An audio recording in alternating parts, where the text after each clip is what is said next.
بسم الله الرحمن الرحيم عن جابر بن عبد الله رضي الله تعالى عنهما قال فلما قدم رسول الله صلى الله عليه وسلم المدينة غدوت عليه بالبعير فأعطاني ثمنه ورده علي رواہ البخاری۔ دوستو، ہم حضرت جابر بن عبداللہ رضی اللہ تعالیٰ عنہما کے بارے میں کل پڑھ چکے ہیں کہ ان کے والد غزوہ احد کے موقع پر شہید ہو گئے تھے اور ان کی بہنیں ہی بہنیں تھیں، اکیلے بھائی تھے، اس لیے نبی کریم صلی اللہ علیہ وسلم ان کی دلجوئی فرماتے ہیں، ان کے ساتھ محبت فرماتے ہیں، لاڈ پیار کرتے ہیں۔ حضرت جابر فرماتے ہیں میں حضور کے ساتھ غزوہ میں تھا، غزوت مع رسول اللہ صلی اللہ علیہ وسلم، غزوہ تبوک کے موقع پر۔ فطلحق بی النبی صلی اللہ علیہ وسلم وانا علی نازح لنا، میں اپنے پانی کھینچنے والے اونٹ پر سوار تھا اور نبی کریم صلی اللہ علیہ وسلم پیچھے سے تشریف لائے اور اونٹ بہت کمزور ہو گیا تھا، تھک گیا تھا، فلا یکاد یسیر، چل بھی نہیں پا رہا تھا۔ نبی کریم صلی اللہ علیہ وسلم تشریف لائے اور پوچھا جابر مالی بعیرک، اونٹ کو کیا ہوا ہے؟ میں نے کہا یا رسول اللہ یہ بہت تھک گیا ہے۔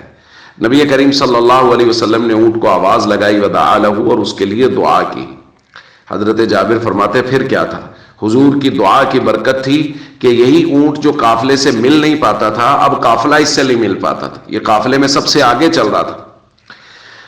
حضرت جابر فرماتے پھر حضور علیہ الصلوۃ والسلام تھوڑی دیر میں تشریف لائے اور فرمایا کیف تری بعیرک، جابر اونٹ کو کیسا دیکھتے ہو؟ میں نے کہا بخیر قد اصابتہ برکتک یا رسول اللہ، یا رسول اللہ اب تو بہت اچھا ہو گیا ہے اور آپ کی دعا کی برکت جو اس سے پہنچ گئی ہے۔ نبی کریم صلی اللہ علیہ وسلم نے فرمایا جابر مجھے بیچتے ہو؟ کہتے مجھے بڑی شرم آئی کیونکہ حالات ایسے نہیں تھے کہ میں اونٹ بیچنے کی پوزیشن میں ہوتا، کیونکہ ہمارے پاس ایک ہی اونٹ تھا جو ہمارے اس کام میں آتا تھا، لیکن چونکہ حضور نے فرمایا تھا اس لیے میں نہ نہیں کر سکا۔ میں نے کہا جی ہاں یا رسول اللہ، لیکن میرے پاس اور کوئی سواری نہیں ہے، اونٹ میں آپ کو بیچتا ہوں لیکن مدینہ منورہ تک میں اس پر سواری کروں گا۔ حضور نے فرمایا ہاں ٹھیک ہے۔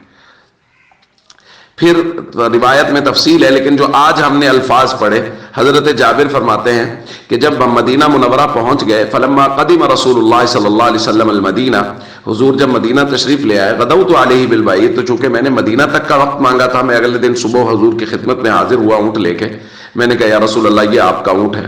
فاعطانی ثمنہ، حضور نے اس اونٹ کی قیمت مجھے دے دی، وردہ علیہ، اور اونٹ بھی مجھے واپس کر دیا، کیونکہ نبی کریم صلی اللہ علیہ وسلم اپنے ارد گرد ضرورت مند لوگوں کو دیکھتے رہتے تھے اور ان کی عزت نفس کا بھی خیال کرتے تھے۔ یعنی اگر حضور علیہ الصلوۃ والسلام، یہ 40 درہم کا سودا طے ہوا تھا کہ 40 درہم میں حضور نے کہا میں اونٹ لیتا ہوں، تو حضور علیہ الصلوۃ والسلام اگر ڈائریکٹ حضرت جابر کو یہ پیسے دیتے تو عین ممکن ہے وہ محسوس کرتے، یا حضور ہمیں سکھانا چاہ رہے تھے کہ جب کسی ضرورت مند کی ضرورت کو پورا کرو اور لگے کہ وہ خوددار ہے اور وہ نہیں مانگنا نہیں چاہ رہا، اپنی ضرورت کا اظہار نہیں کر رہا، تو پھر اس کا یہ طریقہ ہے۔ حضور علیہ الصلوۃ والسلام نے اونٹ ان سے خریدا، پھر جب وہ اونٹ دینے کے لیے آئے تو نبی کریم صلی اللہ علیہ وسلم نے اونٹ بھی واپس کر دیا اور پیسے بھی ادا کر دیے۔